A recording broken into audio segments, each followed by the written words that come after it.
Okay. Um, Hi, my name's John. I'm the developer behind the Collage Atlas, which is entirely hand-illustrated first-person adventure game. This is my first devlog of sorts, so welcome and thank you for bearing with me. It might be a bit rubbish, to be honest.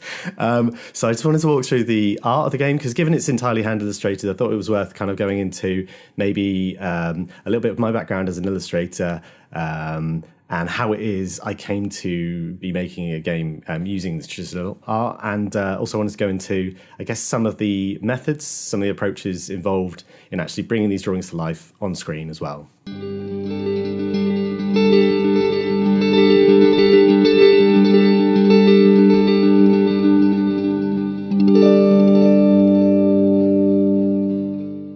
So whilst I've been making games for years and years and years, an awful lot of what I used to make was actually kind of browser-based games. And I actually hadn't created traditional artwork, like actual kind of on-paper artwork, for years. I stopped drawing for something silly like maybe 10 years. I think basically I just kind of lost confidence in my own ability for, a number of reasons. But I did take to drawing again. I started to draw more and more because I was in incredibly boring meetings, basically. And I used to kind of doodle in the back of my notebooks. And I showed these to my friends, and people kind of said, like, well, that's the kind of world that I want to explore, really. And that kind of sat in the back of my mind. So a number of years passed. I actually eventually kind of self-published a picture book, actually, called Asleep as the Breeze. And a number of those ideas subsequently, years and years later, have kind of worked their way into the Collage Atlas. It's all been part of this very, very slow process of building my own little world, my own little bubble with its own kind of identity. I hope anyway, and also trying to find my own style as an illustrator, because that's something that I've really struggled to do.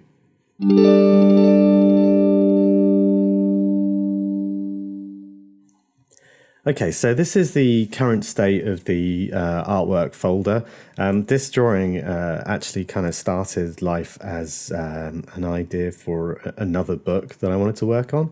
But it's sort of become a bit of a pivotal bit of artwork for this game. Anyway, so as you can kind of see through here, there's all sorts of assets. I've had to draw everything from like the individual little kind of blades of grass to these like fences. We've got lots of mail here, which you might have seen if you've seen my Twitter feed recently. And we've got like ornate kind of pillars and all that kind of stuff. Also, we've got these kinds of gates, which again you might have possibly seen if you followed any of my other sort of posts. Endless numbers of hedges, so many hedges. We've got like cogs and all this kind of stuff for a particular kind of dreamy area that's going to be very it's going to be all about kind of time and that kind of thing, but I don't go into too much detail on that just yet. And then we've got walls, and then we've got blades for pinwheels. These are actually drawn individually so that I can get it just how I like it. We've got this kind of ornate like wire work here, again from that kind of dreamlike area I was just talking about. But I mean, honestly, it goes on and on. Like these are all the trees that I've drawn. We've got like kind of terrariums and things, and their role will become clear probably if you play the game. We've got these kind of trellis things. We've got like trellis arches here that you actually kind of walk through. And then we've got some way bigger things like this lighthouse you see here, which I've actually had to draw in three pieces. There's actually a piece here, and a piece here. And the idea is that I drew all this as a reference. And actually for this particular thing, I worked with a freelance 3D artist who made a 3D model kind of loosely based on this. And then the idea is I'm going to print off all the UVs, the flat kind of texture maps, so to speak, and then draw textures for that. So I'm actually going to go through a little bit of detail on what on earth I'm talking about now, actually. If I can kind of scoot through here somewhere, we will find, okay, a lot of the artwork in the game is flat, actually. It kind of they're flat sprites in 3D space, and they kind of rotate to face the camera. But there are kind of key pieces within the game that are actually full 3D models.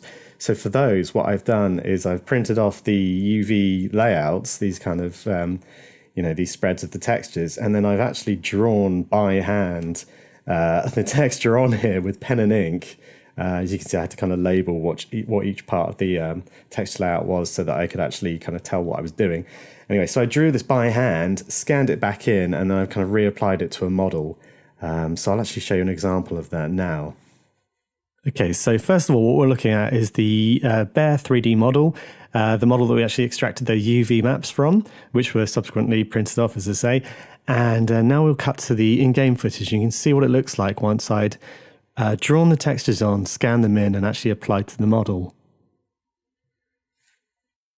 Okay, so thank you for sticking with me through that. I mean, I guess these videos can only get better, right? I hope. So I think next time I'd like to really talk about some of the themes in the game, a little bit more about the story and some of the background and some of the inspirations that have fed into it. If you're interested in keeping up with the development of the Collage Atlas, then please do sign up to the mailing list. There's a link down below. Also, you can follow my progress on Twitter and Instagram, although fair warning, on Twitter I also post an awful lot about my houseplants, so there's that. Anyway, thanks very much, and catch you next time.